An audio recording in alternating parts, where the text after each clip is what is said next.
যেই Sealdah station doctor Shyamaprasad মুখার্জির নামে নামকরণ করার জন্য রাজ্য সরকার যেন প্রস্তাব পাঠায়, সেই প্রস্তাব পাঠালে পরে আমরা অবশ্যই সেই দাবিকে কেন্দ্র সরকারের কাছ থেকে স্যাংশন করিয়ে নিয়ে এসে শিয়ালদা স্টেশনকে ডক্টর শ্যামাপ্রসাদ মুখার্জি শিয়ালদা টার্মিনাস এই নামে আমরা একে পরিচিত করতে পারবো বা একে নামকরণ করতে পারবো। এর ফলে ডক্টর শ্যামাপ্রসাদ মুখার্জি এবং লক্ষ লক্ষ কোটি কোটি সেই ছিন্নমূল মানুষ যারা ওপার বাংলা থেকে এপার বাংলায় পালিয়ে আসতে বাধ্য হয়েছিল তাদেরকে সম্মান জানানো হবে।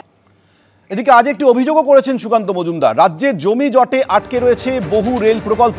রাজ্যে ৬০-এর বেশি রেল প্রকল্প আটকে রয়েছে। রাজনীতির বাইরে এসে জমি জট কাটানো উচিত মন্তব্য করেছেন কেন্দ্রীয় প্রতিমন্ত্রী সুকান্ত মজুমদার।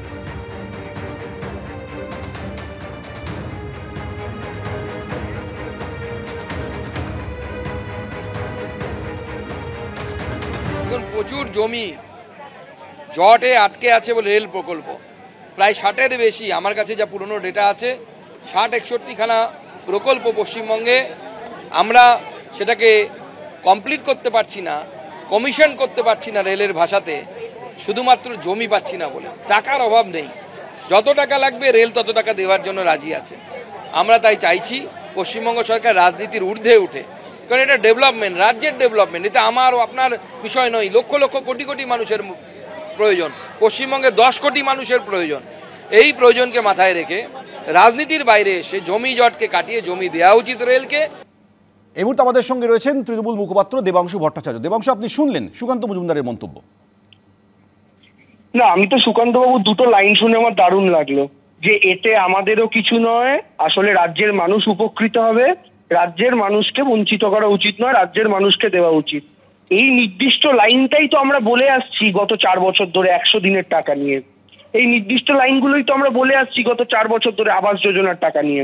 কিন্তু সুকান্ত মজুমদার, শুভেন্দু বাবুরা কি বলছেন, যে আমরা ফোন করলে 10 সেকেন্ডে টাকা রিলিজ করে দেবে, কিন্তু আমরা করতে দেবো না।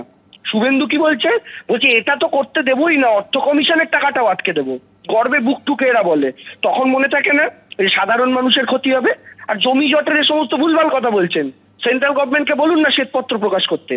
এই একই গল্প আপনারা বিজেপির নেতারা নাকি ওই বর্ডার ফেন্সিং নিয়েও দেয়, বলে বর্ডার নাকি রাজ্য সরকার জমি দিচ্ছে না বলে হচ্ছে না, যেটা সম্পূর্ণ মিথ্যে কথা।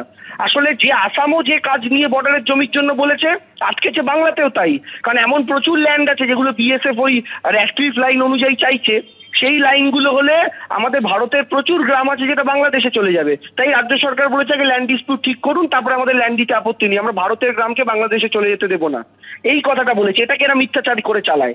এইরকম এই ক্ষেত্রেও মিথ্যাচার করছেন, যেটা তারা করে থাকেন ন্যাচারালি। আসলে বাংলার জন্য কিছু করার ইচ্ছা নেই।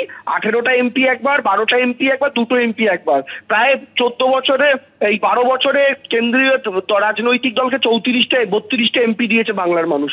তারপরেও বাংলাকে শুধু কাঁচকলা দিয়েছেন, বুলেট ট্রেন নিয়ে গেছেন দিল্লিতে। ফলে এই সমস্ত বড় বড় কথা বলবেন না, মিথ্যা কথাও বলবেন না। বাংলার মানুষ জানে আপনারা কি করতে চান না চান। দেবাংশু, ধন্যবাদ।